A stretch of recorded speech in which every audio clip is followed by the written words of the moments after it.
Yuragimga armonlarni boshlab ketdi. Kuldirmayin ko'zlarimni yoshlab ketdi. Birga bo'lmay bir o'zimni tashlab ketdi. Endi seni sevishga ham uyalaman. Topolmayin qolmoqdaman ilojimni. O'g'irlading hayotimdan quvonchimni. Qozonmading bildirilgan ishonchimni. Endi seni sevishga ham uyalaman. Uzoqlarda baxtiyorsan bag'ring tilib, ahvolimga qaramayin ketding kulib. Oxirgi bu so'zlarimni olgin bilib, endi seni sevishga ham uyalaman.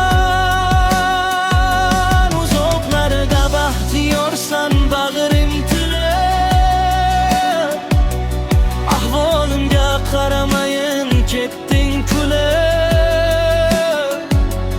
Oxirgi bu so'zlarimni olgin bilib, endi seni sevishga ham uyalaman. Hatto sendan afsus yana men aybdor. Kutganimday bo'lmading-ku sen vafodor. Bedor tunim o'taversin takror takror. Endi seni sevishga ham uyalaman.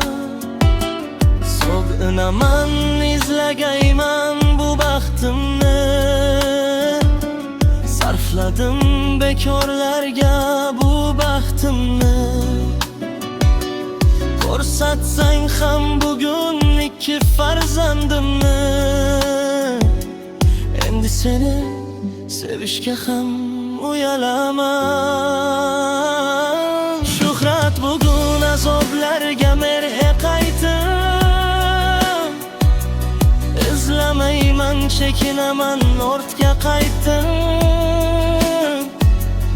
İçimdagi haqiqatni senga aytdim.